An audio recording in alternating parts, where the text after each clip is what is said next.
एक संत के पास एक गए, बोले 18 साल से आपने कहा था राम राम जप को, तो हमने जप किया, लेकिन हमको कोई दिव्यता तो समझ में आई नहीं। तो उनका अच्छा हमें गुरु मानते हो? बोले हाँ गुरु मानते हैं, आपको पक्का मानते हैं। बोले तुम्हें हमारी कसम है, बस कल तक ये नाम ना जपना, फिर कल आओगे तो हम ऐसा मंत्र देंगे कि बहुत जल्दी तुम्हारे को सिद्धि प्राप्त हो जाएगी।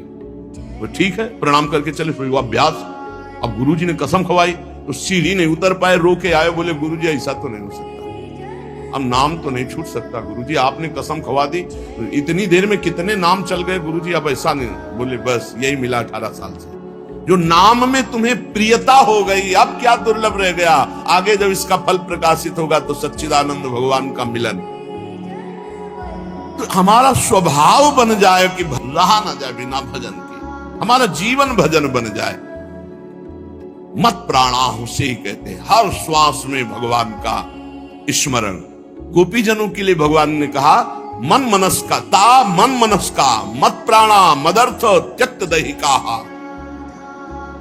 मन मनस, उनका मन मैं हूं, उनका प्राण मैं हूं। गोपियों के हृदय में श्री कृष्ण प्राण है, गोपियों के मन श्री कृष्ण है, मेरे लिए समस्त देह सुखों का त्याग कर दिया। देखो भगवत प्राप्ति ऐसे नहीं होती, मेरे मन से जीवित हैं गोपियां। भगवान ने कहा मेरे प्राण ही गोपी के प्राण हैं, भगवान के प्राणों से अनुप्राणित, भगवान के जीवन से जीवित। ये क्यों?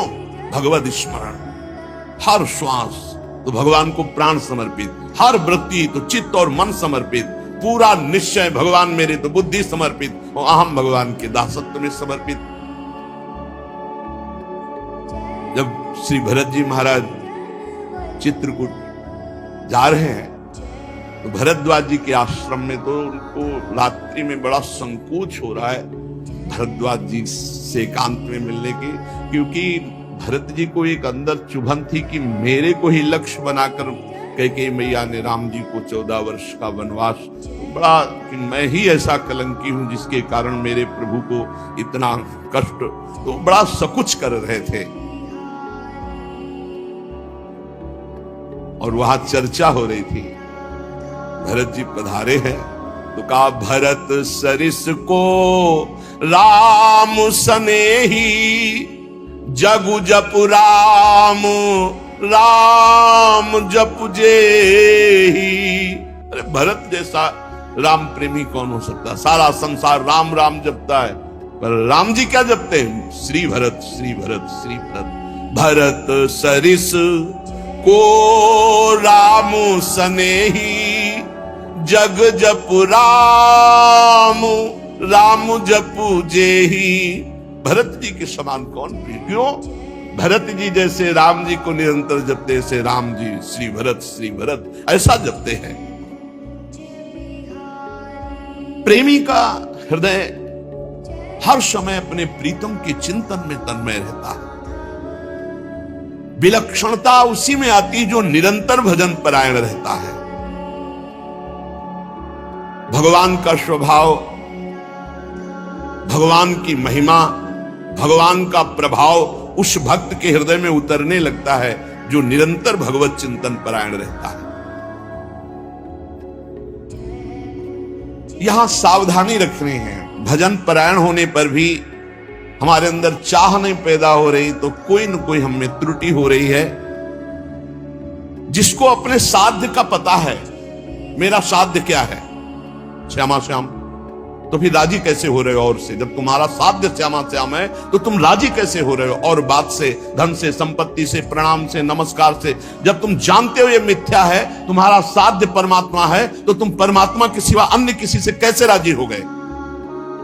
साधना की विघ्न जिनसे हमें बचना है, ये विघ्न है। अपने आराध्य देव साध्य के बराबर किसी को नहीं रखना, ये बात समझो। किसी वस्तु, व्यक्ति, स्थान, घटना, परिस्थिति, कैसे तुम राजी हो गए कि प्रभु का विस्मरण? जैसे हम किसी व्यक्ति से मिलने में प्रभु को भूल गए तो वो व्यक्ति प्रभु से बढ़कर हो गया। किसी वस्तु के भोग में हम प्रभु को भूल गए तो वस्तु प्रभु से बढ़कर हो गई। साध्य की ओर जिसकी दृष्टि नहीं है वो साधक किस बात का? अपने को जो एकांत रूप से भगवत प्राप्ति के मार्ग में चलाया है उसी को साधक कहते हैं। और जो हर समय साध्य को लक्ष्य रखता है वही साधक प्रवीण साधक है। अपने कार्य में, अपनी साधना में, अपने मार्ग में दूसरे की तरफ ताको झाको मत, चुपचाप चलते रहो। साधक को हमेशा ध्यान रखना चाहिए, हमें कभी लक्ष्य को भूलना नहीं है। हमारा लक्ष्य क्या है? खड़े हैं तो हमारी दृष्टि बिल्कुल मंत्राकार, कार्य में है तो नाम जप। जी जब पूछे क्या चल रहा है, आपकी कृपा से चल रहा है। उत्तर यही होना चाहिए, झूठ नहीं, सत्य यही होना चाहिए। लक्ष्य को भूल गए, जिस मिनट जिस सेकंड, उससे बड़ी हानि क्या है? तुम साधक क्या? हानि हरिवंश के नाम अंतर परे, का हनुमंत विपत्ति प्रभु सोई, जब तो सुमिरन भजन न हुई।